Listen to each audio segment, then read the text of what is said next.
Did that video scare or unnerve you?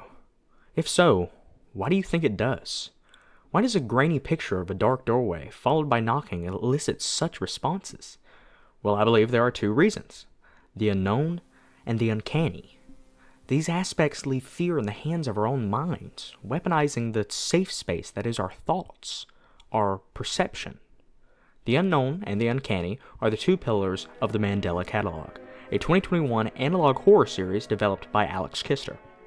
This series is right here on YouTube, and I highly recommend you watch it before this video. Alex is extremely talented, and I admire his work a lot. Be warned, however, that the series is very spooky and contains some dark subject matter.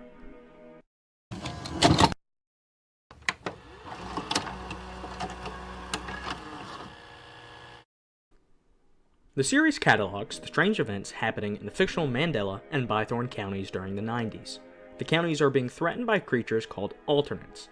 The alternates are beings capable of looking and sounding like a person, and can possess horrific deformities, like an elongated face or no face at all. Their goal is to either kill you or, force you to unalive yourself through the use of psychological warfare. The United States Department of Temporal Phenomena, in order to combat this horrifying issue, releases a tape instructing citizens to lock their doors and windows and have easy access to a loaded weapon. Like that'll stop these things in any way, shape, or form, but hey, at least they're trying. They institute the think principle. You know, your standard way to deal with demonic doppelgangers. The principle includes classics like tell an authority figure, hinder the alternate's movement, identify the class type, neutralize the alternate. Only if it's safe to do so, of course, so wouldn't want you to hurt yourself now. And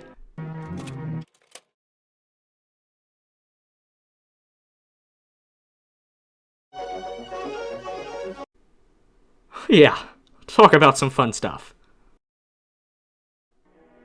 The concept of the doppelganger has been done many times before throughout media, but through the analog horror genre and the excellent writing and visuals, this series manages to stay fresh and genuinely scary.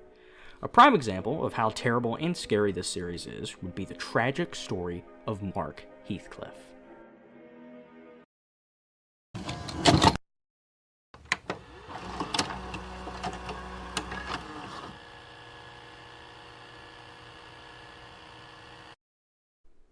In the video titled The Mandela Catalogue Volume 1, we are introduced to Mark Heathcliffe. The video shows Mark receive a phone call late at night from his friend Cesar Torres, who explains that he found his mother knocked out cold and he is on his way to the hospital. Cesar asks Mark if he can go to his house and turn on the security system. Now Mark is perplexed as to why this matters, and Cesar explains that he heard his mother scream loudly before he found her. Cesar wonders if she saw something, but he's interrupted by Mark, who expresses his discomfort with Cesar's house. Before the call ends, Cesar makes sure to tell Mark to get a good view of the back hallway. The call then glitches and cuts to Mark driving. The conversation glitching out, coupled with Cesar's insistence on Mark coming to his house, really does a great job at unsettling us as the audience. Mark then arrives at the house and switches through the cameras. Mark receives multiple motion alerts and possibly sees an alternate. We hear the chilling audio of Cesar's mother during the attack. Frightened, Mark leaves.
It followed me home, Caesar.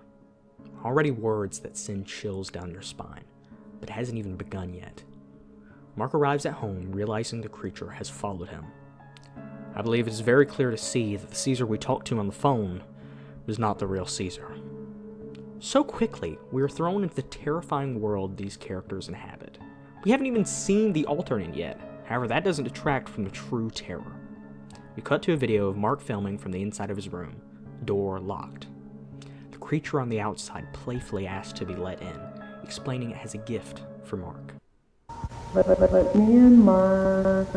I have a gift for you. I have a present. I have a surprise. I will not hurt you.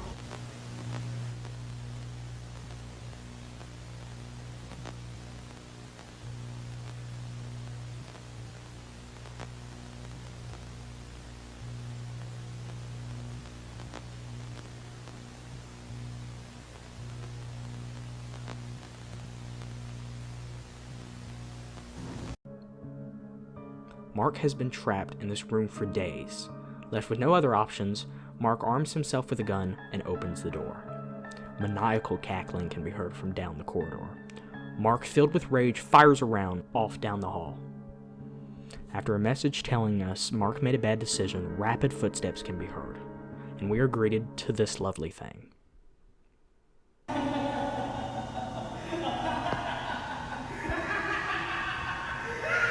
You fucking bastard!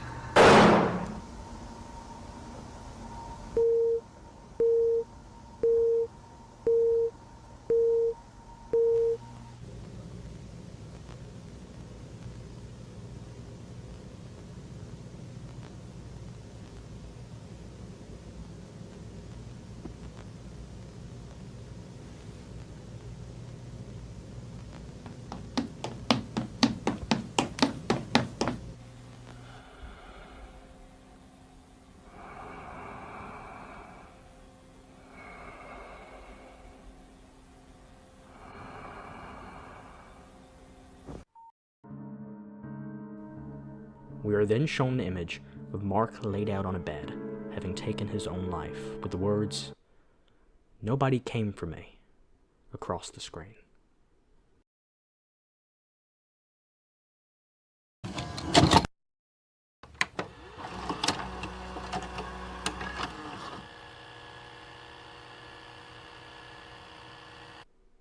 In the video titled The Mandela Catalogue, Volume 333, we are given a deeper look into Mark's state of mind during the days in his room through a police investigation.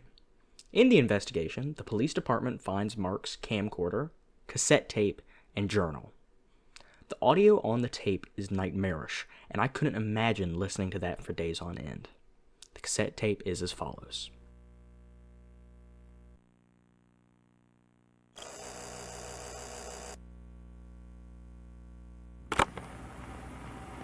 You need to open the door. No. I am not going away.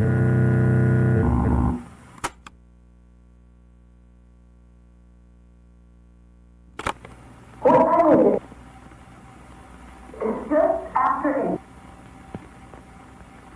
I'm nervous for the time. Don't be nervous about the time.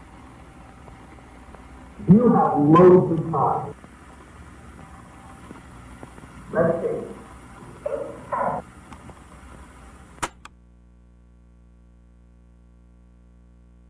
8:10.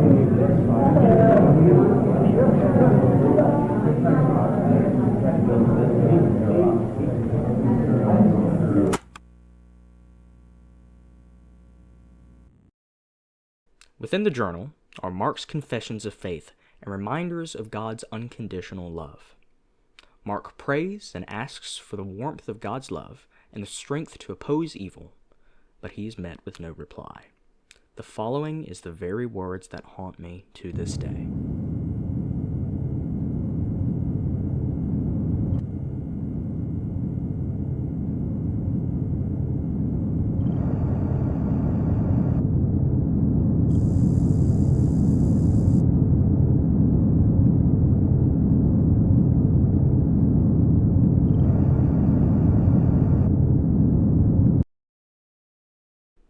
Who have I been praying to all this time?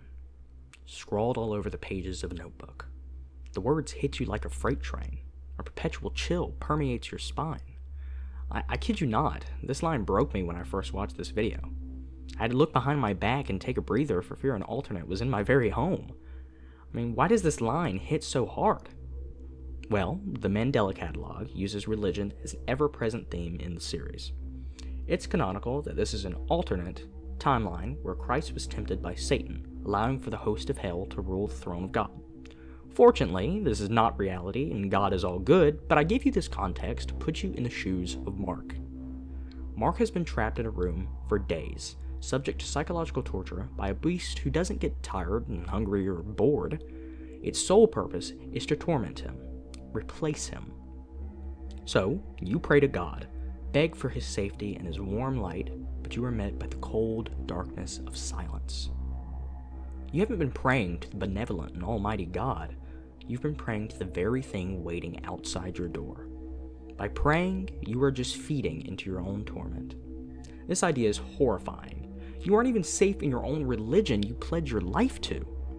The reality of this situation is that we, as the audience, have known the answer to Mark's question the entire time, and we are resigned to watch Mark's torment and powerless to do anything. And all of this storytelling is epitomized by one sentence. Who have I been praying to all this time? Regardless if you are a Christian or not, and as for me, I am one, the Mandela Catalogue is a horror masterpiece. It is full of many more horrifying moments like this one, but to me these words encapsulate the tone perfectly. Hopelessness. I have yet to find a piece of media that so quickly and effectively immerses me into a dark and bleak world. Alex Kister has done something truly special here, and I beg that you binge this series and check out all of his future projects. I'd also like to take this moment to credit Wendigoon and Pastra as massive inspirations for this video. They do amazing stuff, and I'll make sure to leave the links to their channel as well as Alex's in the description. I hope you all really enjoyed this video and leave understanding why the Mandela Catalogue is such an excellent piece of storytelling. If you have any suggestions for future topics, please leave them in the comments below and I'll do my best to get around to them. Your criticism is also greatly appreciated as I try to improve and find my style. Thank you all so much for watching, and I hope to see you in the next one. God bless, and Godspeed.